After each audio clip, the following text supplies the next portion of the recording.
Lisa, 24, had just graduated from university and applied for jobs at several places. She was beautiful and full of excitement for the future. She lived with her boyfriend Joe in Manchester and had recently found a job close to home.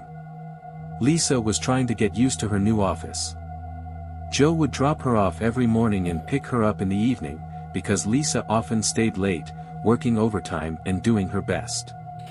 But how could she have known that Brian, a 45-year-old man who treated her so kindly at work, was secretly obsessed with her? Brian had lost his wife, Carol, to cancer 12 years ago. Since then, he had never been with anyone, until Lisa. She reminded him so much of Carol that every time he looked at her, it felt like he was seeing his late wife again. Lisa had taken a week off to visit family with Joe. It was a perfect holiday. Joe had proposed to her, and Lisa returned with a glowing smile and an engagement ring on her finger. Her father had taken the whole family out for dinner to celebrate. Everything had been perfect.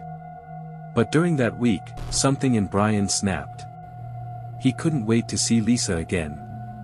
He arranged her workload so she would have to stay late several nights.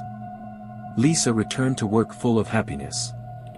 She showed her ring to everyone in the office, Elena, Connor, Ally, and the rest. She talked excitedly about the wedding, her dress, her dreams. Brian, on the other hand, looked like he'd been struck by lightning. He started muttering dark things about marriage being difficult, about betrayal, and even said her fiancé might be cheating on her. That night, during overtime, he told Lisa he could make her happier than anyone ever could, that he'd been in love with her since the moment he first saw her. The date was Monday, November 1st, 2010. Lisa was shocked. They argued. She grabbed her phone and said she was going to call Joe and leave. But Brian was no longer himself. In a trance, he picked up a pen and stabbed Lisa in the chest. Again. And again. When he came to his senses, it was too late. The woman who had spent the morning talking about her wedding was now lifeless, covered in blood. Meanwhile, Joe had fallen asleep at home. He was woken by a terrifying dream. Lisa was in it, standing with a child. The child looked at Joe and called him Dad. No matter how hard Joe tried to reach them, Lisa and the child kept fading away. The last thing he heard from Lisa in the dream was, "I will love you forever." He jumped out of bed and tried to call her. It was exactly 2:59 a.m., but she didn't answer. He called again. Still no answer. He rushed to her office, but the doors were locked. There were lights on inside, but the office was on the third floor. He couldn't see anyone. He kept calling. Then he called Elena, Lisa's closest friend at the office. Elena, through tears, said she hadn't heard from Lisa either.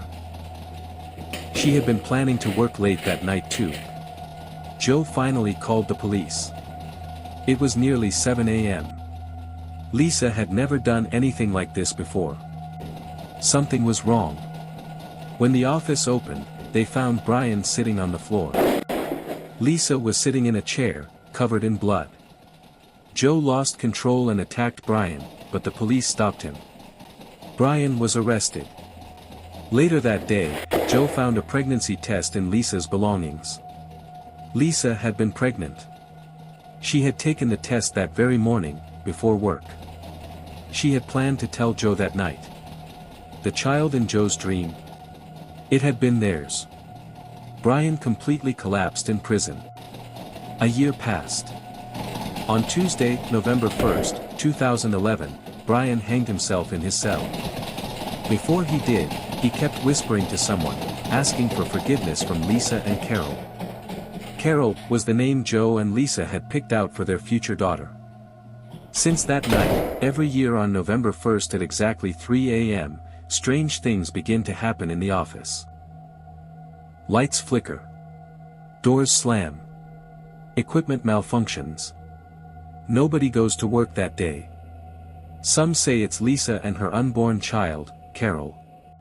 Others believe Brian never left.